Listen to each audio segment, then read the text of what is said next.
लगातार कश्मीर का दौरा चल रहा है और उन तमाम जगहों पर हम जा रहे हैं जहां पर इफेक्ट हुआ।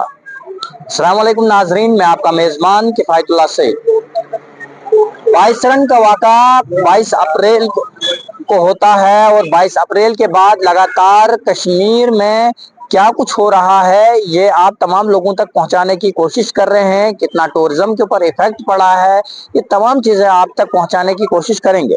फिलहाल अपने कैमरामैन से कहूंगा जो झील डल इस वक्त चहकता था, अपने कैमरामैन से कहूंगा कि दिखाए जो झील डल पूरा इस वक्त टूरिस्ट से महकता था, अपने शिकारात से महकता था।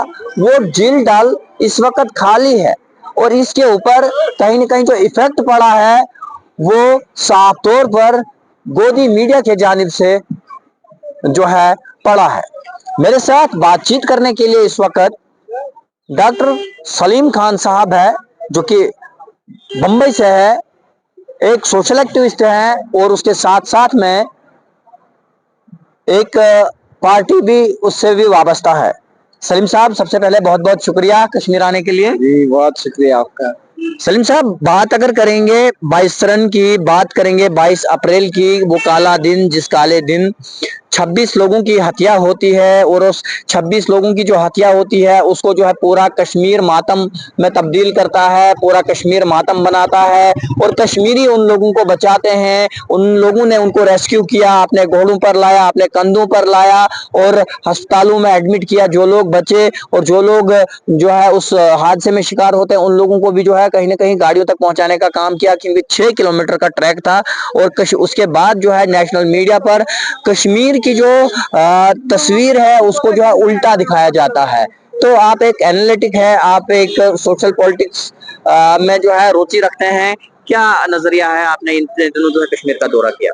देखिए, कश्मीर 22 से पहले और 22 के फौरन बाद जी, और अभी 22 मई तक अगर हम इसको इस तरह से जायजा लें तो इस साल सबसे ज्यादा जो है वो सयाह, सबसे ज्यादा टूरिस्ट यहाँ पर आए और लोगों ने इस बार जो है वो यूरोप पे जाने के बजाय या ये है कि अमेरिका जाने के बजाय कश्मीर को आना पसंद किया। जी, और जो लोग यहाँ से गए उन्होंने बताया, खुद मेरे अपने एक दोस्त ने बताया कि पिछले साल जो है वो मैं स्विट्जरलैंड गया था जी, और इस बार मैं कश्मीर जाके आया तो मुझको ऐसा लगा कि मैंने अपने पैसे जो है वो खराब किए हैं। स्विट्जरलैंड वाले खराब। हाँ, स्विट्जरलैंड वाले पैसे मैंने खराब किए और कश्मीर में जो है मुझको जाना चाहिए था। और आपको जान के ताज्जुब होगा कि इतने ज्यादा लोग आ रहे थे कि कश्मीर जाना जो है वो दुबई जाने से महंगा हो गया था, इसलिए टिकटें महंगी हो गई थी, इसलिए कि इतने सारे लोग आ रहे थे। तो एक ऐसे मौसम में जबकि कश्मीर में टूरिज्म एकदम उरूज पे होता है, उसमें ये बेसरन का वाकया हो गया। बिल्कुल। और वो जो वाकया हुआ उसमें आप ये देखिए कि उस दिन बेसरन में 2000 टूरिस्ट थे। जी, उसमें सिविलियंस थे, उसमें फौजी थे, लेकिन जिस आदमी ने उन हमलावरों की, उन दहशत गर्दों की बंदूक को पकड़ा, जी, वो आदमी एक शाह था। और जिस आदमी ने, जिसकी जिम्मेदारी थी उनको रोकना, वो भी एक शाह था, आदिल शाह। आदिल शाह ने उस बंदूक को पकड़ा। अमित शाह की जिम्मेदारी थी कि वो उस हमलावरों को रोकता या उनको पकड़ता, तो अमित शाह न तो रोकने में कामयाब हुए न पकड़ने में कामयाब हुए। और उसके बाद जब सूफिया कुरैशी जो है वो लोगों को वो कर रही थी तो एक तीसरा शाह पैदा हो गया, विजय शाह। जी, उसने जो है वो सूफिया शाह को दहशत गर्दों की बहन बता दिया। तो इससे आप अंदाजा लगा सकते हैं कि ये पूरे प्रोसेस में क्या हुआ। और आज जहाँ पे हम खड़े हैं, ये मौसम में यहाँ पर डल लेक के किनारे 5000 गाड़ियां खड़ी रहती हैं। ये जो 1 किलोमीटर का स्ट्रेच है, जी, इसको पार करने में 1-1.5 घंटा लगता है, लेकिन सारा का सारा वीरान हो गया। पहले तो वो उस वाक़े के बाद, उसके बाद मीडिया ने जो वार फ्रेंजी किया उसके बाद, और उसके बाद जो 6 तारीख के बाद जो कुछ हुआ उसके बाद, ये जो सारा मामला था सब कुछ जो है वो चौपट होकर रह गया। तो इसके लिए मैं समझता हूँ कि मीडिया जिम्मेदार है, लेकिन ये मीडिया एक्चुअली आज़ाद मीडिया नहीं, ये गोदी मीडिया है। तो इसके लिए वो लोग जिम्मेदार हैं कि जिनकी गोदी में वो बैठा हुआ है, अगर वो उससे उससे कहते अपने मीडिया से कि देखो आप ये दिखाओ कि हालात पर काबू पा लिया गया है, टूरिस्टों को डरने की जरूरत नहीं है। आपको ये भी मालूम होगा कि 22 के बाद टूरिज्म बंद नहीं हुआ था, लोग आने आ रहे थे। सर एक सवाल मेरा आपसे रहेगा, जहां पर कश्मीर की तस्वीर जो है उल्टी दिखाई गई, दिखाया गया कि कश्मीरी दहशतगर्द है, कश्मीरी टेररिस्ट है, वहीं पर कश्मीरियों ने अपने होटल्स फ्री उन टूरिस्टों के लिए किए, अपनी गाड़ियां फ्री की, अपने जो घोड़े थे वो फ्री किए, उसके साथ साथ में अपने ऑटो रिक्शाज फ्री किए। और वहीं पर अगर अंबानीज और अडानीज की बात हम करें तो जहाज की टिकट जो 5,000 की थी वो इन दिनों 50-50 हजार की थी। और दूसरा सवाल ये बताया यह जाता है जब चोरी होती है तो घर का जो चौकीदार होता है उस चौकीदार से पूछा जाता है चोरी किसने की, क्या आपने देखा? तो क्या यहाँ पर चौकीदार से नहीं पूछना चाहिए चोरी किसने की, किसने भाई किया? चौकीदार से नहीं पूछना चाहिए, नहीं चौकीदार से ही पूछना चाहिए। देखिए एक बात यह है कि आप ये बात कह सकते हैं कि भाई हमला जो हुआ उसमें कोई कुछ नहीं कर सकता है, हालांकि उसमें भी बहुत कुछ किया जा सकता है। ये बात लोग बता रहे हैं कि वहां पर जितनी सिक्योरिटी चाहिए वो सिक्योरिटी नहीं थी, लेकिन चलो आपने सारी कोशिश की, इसके बावजूद हमला हो गया, आप अगर इसको कहें, तब भी उस हमले के बाद वो लोग पकड़े क्यों नहीं गए? और अभी तक वो हैं कहाँ? इतना कुछ हो गया और इतने सारे लोग दोनों तरफ सरहद के मारे गए, लेकिन अभी तक ये सवाल है कि वो लोग पकड़े क्यों नहीं गए। और ये इसका ही मामला नहीं है, इससे पहले जो कुछ हुआ था उसमें भी आरडीएक्स कैसे गया ये अभी तक किसी को नहीं मालूम। छत्तीस सिंहपुरा में जो वाकया हुआ था क्लिंटन के टाइम में, उसमें भी कौन लोग उसके लिए जिम्मेदार थे? जिन लोगों को मार दिया उनके बारे में तो पता चला कि वो जिम्मेदार नहीं थे, लेकिन असल जिम्मेदार कौन था ये अभी तक किसी को नहीं मालूम। तो ये तो बहरहाल हैरत की बात है कि आप जो है वो इस पर इतना कुछ जंग की सूरत हाल पैदा कर देते हो, लेकिन ये कि जो असली मुजरिम होता है, देखिए ऐसा नहीं है कि भाई बंबई में हमला हुआ था जहां से मैं आता हूँ तो वहां पर जो लोग जिम्मेदार थे सब पकड़े गए, बिल्कुल। लेकिन यहाँ पर ऐसा कुछ नहीं होता है, यहाँ पर पता ही नहीं चलता है। 4 लोगों के स्केच जारी किए जाते हैं और बाद में ये पता चलता है कि वो जो है एमएमए फाइटर हैं, और वो बार बार बाद में रील डालते हैं कि इंडियन को चिढ़ाने के लिए, और वो जो स्केच था वो कहीं ना कहीं गलत साबित होता है। और उसके बाद एक बहन जो कि पुंछ की है वो ये कहती है कि आपने 26 निहत्थे लोगों की जो हत्या हुई है उनको इंसाफ दिलाने के लिए ऑपरेशन सिंदूर आपने जो है लॉन्च किया। आप बताइए जो 25 लोग और शहीद हुए हैं पुंछ, राजौरी में, जम्मू में, उनके लिए कौन सा ऑपरेशन आप जो है लॉन्च करने वाले हैं? सवाल बड़े। देखिए असल में उनके लिए कोई ऑपरेशन नहीं होगा, उनके लिए जो है वो चुनाव प्रचार होगा, और वो चुनाव प्रचार शुरू हो गया है।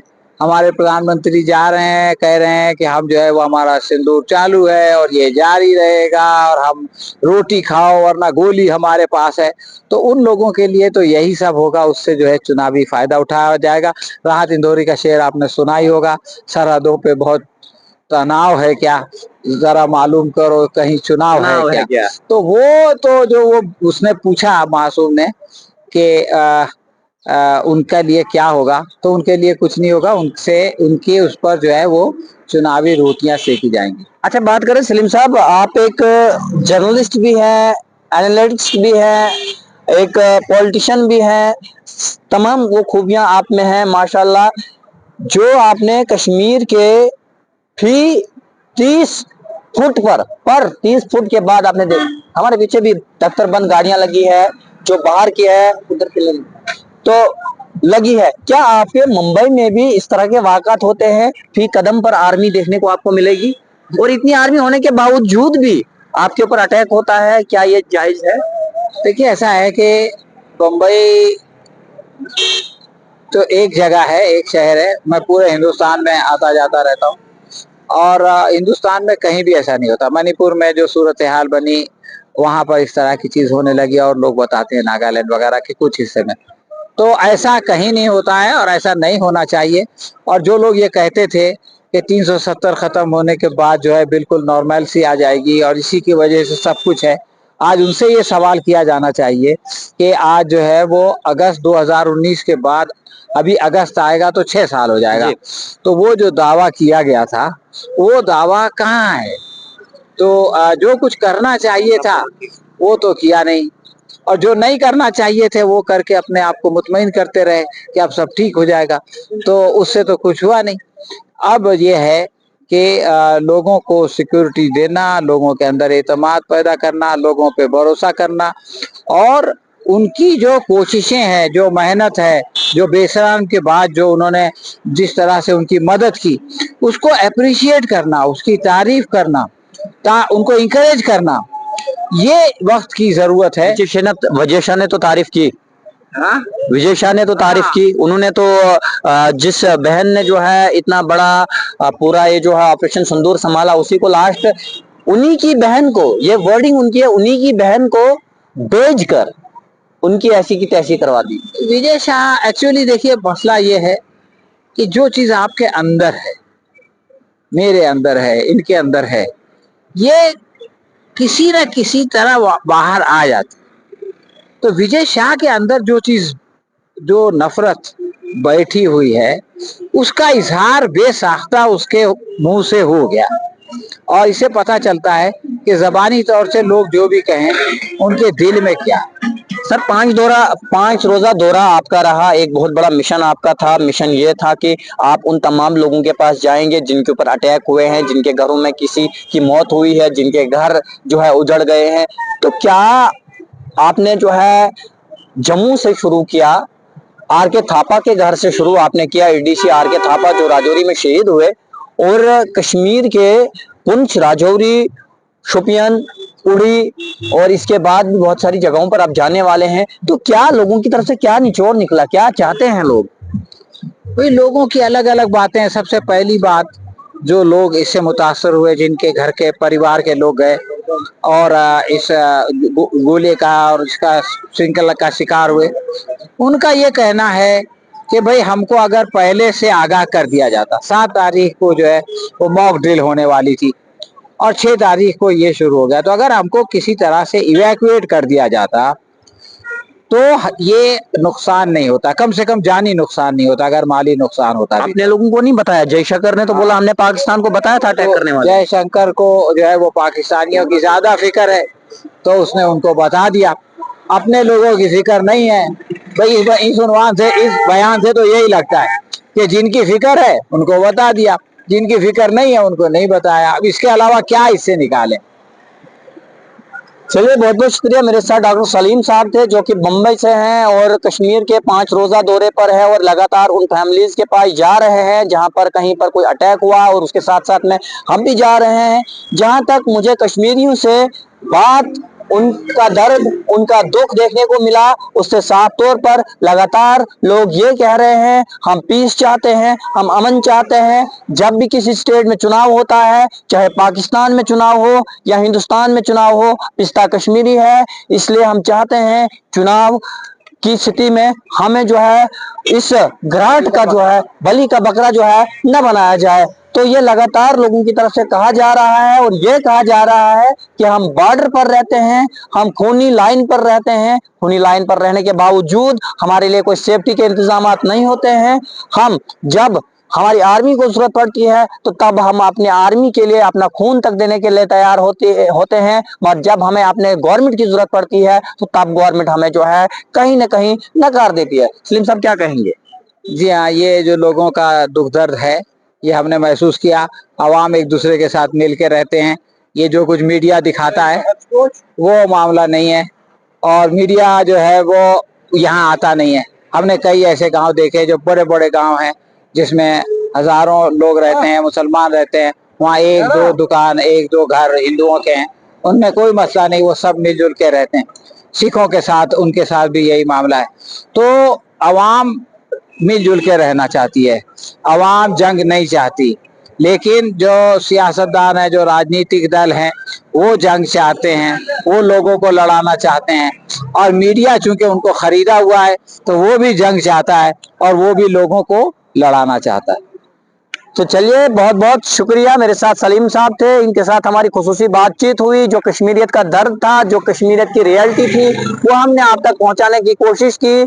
लगातार लोगों की तरफ से ये बोला गया कि नोएडा के बड़े बड़े स्टूडियोज में बैठकर ये बताया जा रहा था कि जंग जो है हो रही है, और अगर अगले 4 दिनों और होगी तो हम जो है ये फतेह करेंगे, वो फतेह करेंगे। हम मुजफ्फराबाद पहुंच गए। बहरहाल हमने कश्मीर की वो तमाम तस्वीरें आप तक पहुंचाने की कोशिश की, जिन भी जगहों पर कहीं इफेक्ट हुआ है, और खास तौर पर इफेक्ट कश्मीर के टूरिज्म पर हुआ है। और अगर आज के दौर में आप देखेंगे तो लोग नहीं आ रहे हैं, जबकि यहाँ पर आप देख सकते हैं मेरे साथ सलीम खान साहब जो कि बंबई से हैं। कोई भी खतरा इनको नहीं है, किसी ने भी कुछ नहीं इनको कहा।